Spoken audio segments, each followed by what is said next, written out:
One neighbor tells me he heard a loud crash this morning, and when he looked outside, he saw that his tree had been split in half and landed on his niece's car. Justin Wayne has ran a fireworks tent here in the same spot for the last 4 years, and he says this is the first time someone has ever stolen from it. Now, he says inside that trailer there were a lot of bigger fireworks like this, and there was a backup generator. One person was here at Creighton's emergency room recently for heat stroke, and doctors tell me that it wasn't even as hot that day as it was today. People here tell me they heard about 15 gunshots, and they were just right across the street at the park at the time, and they say they just thought it was fireworks. There was more than just gas in her gas tank. Mechanics say when they checked, they found sugar and Kool-Aid inside. The video has more than 80,000 views on YouTube, and it even caught the eye of Justin Timberlake. But we did get just a little glimpse of Matt Damon as he was driving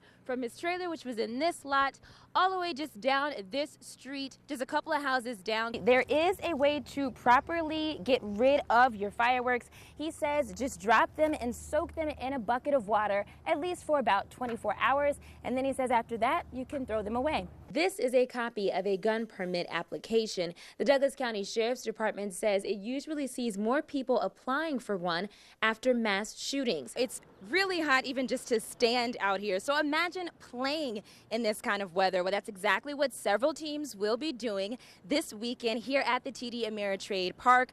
For now, players tell me they're drinking lots of water and drinking a lot of things like Gatorade and Powerade.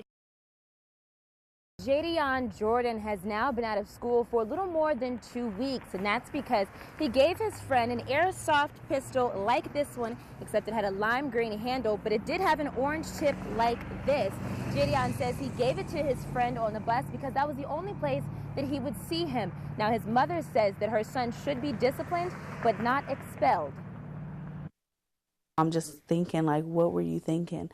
What were you thinking? Like, how could you not know? You know, how could you do something like that? Jadion Jordan is a special needs student. He gave an airsoft pistol like this one to a friend on a school bus. He says he didn't want it anymore. We were talking about BB guns, all types of different ones, and I was like, I have one. He was like, hey, can I have it? I'm like, sure. I don't play with it at all. So the next day I gave it to him on the bus, and I didn't know that the bus and the school were like together. When school administrators found the airsoft gun in another student's locker, Jadion was kicked out of school. It's no intended harm, or, you know, we never imagined things like this to happen. Why am I in trouble? Because it's been 2 weeks. Like, he had this thing. He could have, I don't know if he took it home and brought it back, but he could have took it home the first day. He definitely should be penalized for the fact that he brought it on the bus. The Omaha Public Schools Code of Conduct is clear. The airsoft gun is considered a dangerous weapon. OPS sent a statement that says the safety of all our students is paramount. Where we encounter safety violations that pose a threat to students or the school environment, we must take those threats seriously and address them immediately to ensure the safety of all our students. Jordan tells me that she is appealing the district's decision. She's expected to go before them next week. It shows them there are still people out here that will take a chance on you. And Cecilia Carmona says she hasn't been given many chances. I've been locked up for 2.5 years. That's why she says she's not about to waste this one. Carmona was charged with attempted robbery, but she says working at Voodoo Taco is her attempt at a fresh start. It's actually kind of nice because I don't feel like anybody's judging me for the situation that I'm in. And that was kind of my big thing about being judged, if they knew where I came from. And it's nice. I'm not here to judge that. I'm not here to keep them under somebody's thumb. I'm here to help them. Eric Newton says he hires many people like Carmona. They are no different than the average guy walking in off the street. You're going to get good ones, you're going to get bad ones, you're going to get good workers, you're going to get less than good workers. They're human beings and made a mistake. The owner tells me many felons that he hires don't realize their skill set, so he makes sure to train them in every aspect of the restaurant, from the kitchen to the cash register. I have great employees. They're here on time, they want to work, they have a goal. I think it was kind of an untapped market. I'm finding guys that want to work, that, you know, have this passion to do something different. And, It's really, it's helped me more than I think it's helped them. It's that kind of help Carmona says she hopes other business owners may be open to hiring. Take a chance on some of us that do have felons and have done some time in prison, and know that we're not all bad people, that we all deserve our second chance. Behind the scenes of every officer, there's a story. This gives you an opportunity to see the story of 7 of our fallen officers. We're so gallant. Statues that we'll unveil will be in this park for a long time to come.